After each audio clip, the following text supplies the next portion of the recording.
He made $140,000 a year. Nice house in the suburbs, 2 cars in the driveway, vacations twice a year. His kids were in good schools. His LinkedIn profile looked like success spelled out in bullet points. Then his wife got sick. Not catastrophically, not immediately, but seriously enough to require surgery, specialist visits, and 8 weeks away from her job. The medical bills were partially covered. Partially. The gap was $31,000. He didn't have it. Not because he was irresponsible. Not because he spent recklessly. But because every dollar of his income had a job. The mortgage, the car payments, the insurance premiums, the subscriptions, the private school tuition, and none of those jobs were labeled emergency fund. Within 4 months, he was drawing on retirement accounts, paying the penalties, and restructuring debt he didn't know he was one crisis away from carrying. He looked wealthy from the outside. He was leveraged to the edge from the inside. And in 2026, his story is not exceptional. It is the American median. Here is the number that should reframe everything you think you know about American financial stability. According to Federal Reserve data, approximately 40% of Americans cannot cover an unexpected $400 expense without borrowing money or selling something. $400. Not a medical emergency, not a job loss, a car repair, a broken appliance. A single unexpected bill that, for nearly half the country, is enough to destabilize a monthly budget entirely. But here's what makes that number even more disorienting. Many of those people do not feel poor. They have incomes. They have homes or at least mortgages. They have retirement accounts with numbers in them. They have cars and furniture and the visible markers of a comfortable life. They feel, by most reasonable self-assessments, like they are doing okay. The feeling and the reality have separated, and the gap between them is what this video is actually about. The wealth illusion is built from 3 specific materials. The first is paper wealth, assets that feel real until you need them. The most common example is home equity. The average American homeowner has accumulated significant equity on paper as home values have risen sharply over the past decade. That equity shows up in net worth calculations. It makes people feel wealthy. But home equity is not liquid. You cannot pay a hospital bill with equity without refinancing, taking out a loan, or selling the house. In a crisis, which by definition requires fast access to resources, paper wealth is largely useless. The same is true of retirement accounts. The balance is real. The access is not. Early withdrawal triggers penalties and taxes that can consume 20 to 30% of whatever you pull out. The account exists. The money, in a practical emergency sense, is behind a wall. Americans are sitting on trillions in locked wealth while being structurally unable to access it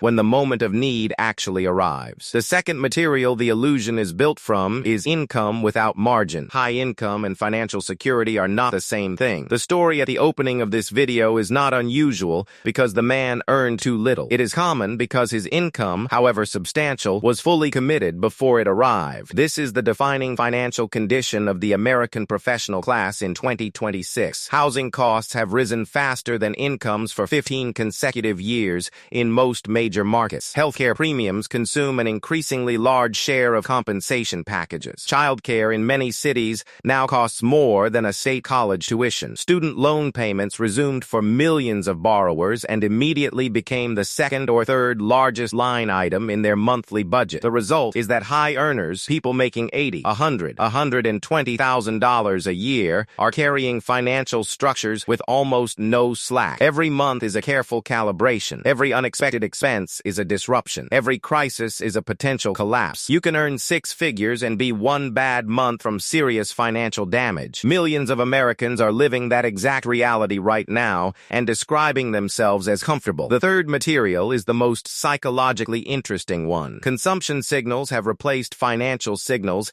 as the primary way Americans evaluate their own stability. If the car is new, the house is large, the vacations are happening, and the restaurants are good, the brain registers security. These are the visible markers that have always corresponded in the cultural imagination with being okay. But in 2026, those markers can be entirely financed. The new car is a 7-year loan. The house is a mortgage stretched to its limit. The vacation went on a card that carries a balance. The restaurant meals are affordable because the emergency fund was never funded in the first place. The consumption is real. The security it signals is not. And because social media has made consumption intensely visible while keeping balance sheets entirely private, the reference class everyone uses to evaluate their own financial health is systematically misleading. You look at your life. It looks like the lives of people you believe are doing well. Therefore, you must be doing well. The logic is internally consistent and financially dangerous. Here is the system-level implication information that rarely gets discussed. An economy built on the financial fragility of its participants is structurally brittle in ways that official metrics do not capture. Consumer spending represents approximately 70% of American GDP. That spending is, for tens of millions of households, one medical bill, one job disruption, one interest rate increase away from a sharp contraction. The economy looks robust in the aggregate, but the aggregate is being held up by individuals operating without margin, without reserves, and without the kind of genuine financial stability the surface of their lives suggests. When the next disruption arrives, and disruptions always arrive, the distance between feeling wealthy and being financially secure will become very visible, very fast. Here is what this leaves you with. Wealth in America has increasingly become a performance, a set of signals, a story told through consumption and paper values that looks convincing from the outside